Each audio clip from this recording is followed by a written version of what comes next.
भगवान का भी सिंहासन हिल जाता है और ये बड़ा हुआ 10-15 वर्ष और बड़ा हुआ जब तो इसने भातृओं ब्राह्मणों को सताना प्रारंभ कर दिया, संतों को मारना प्रारंभ कर दिया। कथा भागवत यज्ञ उसमें विघ्न मचाना प्रारंभ कर दिया। मंदिर में जाकर के भातृओं मूर्तियों को तोड़वाना प्रारंभ कर दिया। ध्यान देना, मूर्तियां किसने तोड़वाई थी? आप हिस्ट्री उठा करके देखिए, महमूद गजनबी ने।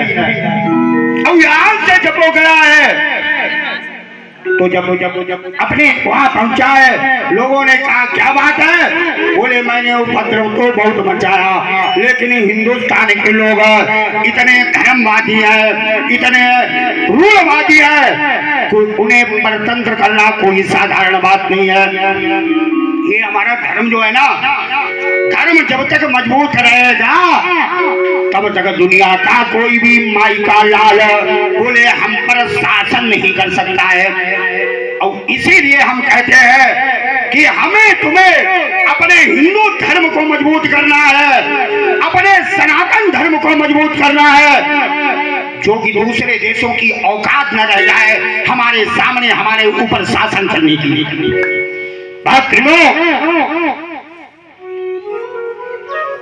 मूर्तियां तुड़वाने लगा कर, वैसे देखा जाए तो कलयुग में अब मूर्तियां भी टूटने लगी है। ये गणेश चौथ नहीं आती, गणेश चौथ पर मेरे फरकाबाद में कम से कम अरबों रुपए घूमता है। और कई वक्त लोग आते हैं, गुरुदेव हमारे यहाँ तुम पूजन कर दो, मैं आपको 21,000 रुपए दूंगा। मैंने कहा मैं पैसे का भूखा नहीं हूँ और मैं भूल करके भी पूजन करवाने नहीं जाऊंगा। क्यों?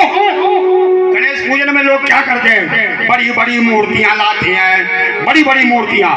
पहले तो उन्हें 10 दिन 15 दिन खूब खिलाते पिलाते हैं, और खिलाने के बाद में क्या करते हैं? यानी फिर डीजे पर जाते हैं लेकर के विसर्जन करने। गणेश और लक्ष्मी का विसर्जन नहीं है।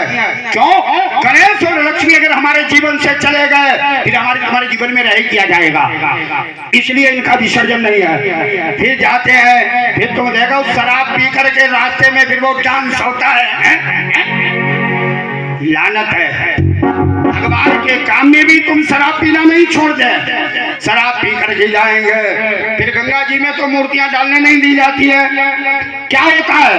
नगर पालिका की जेसीबी आती है और एक डंपर उठाया और गणेश जी के सिर पर मारा, चकनाचूर और करके खड्डा गड़ा दिया जाता है। क्या फायदा है? तुम क्या महमूद गजनबी से कुछ कम हो? दक्षिण भारत का ये त्योहार है। अगर हम लोग गणेश जी को पूजते हो तो छोटी सी पीतल की मूर्ति ले आओ और उसका पूजन करो। अनंत चतुर्दशी और पूजन करके उस मूर्ति को अपने घर में रख करके पूरे साल पूजन करो। और फिर देखिए आपके घर में कैसी बरकत होती है कि शराब पी करके डीजे पर नाचने से हो जाएगी। इसने धर्म की हानि प्रारंभ कर दी। भगवान का अवतार कब होता है? गीता में लिखा है यदा यदा हि धर्मस्य ग्लानिर्भवति भारत अभ्युत्थानम् अधर्मस्य तदात्मनं सृजाम्यहम्। जब भी धर्म की हानि होती है तब तब प्रभु को आना पड़ता है। और ये गीता नहीं, ये रामचरितमानस भी कहती है कि जब जब हो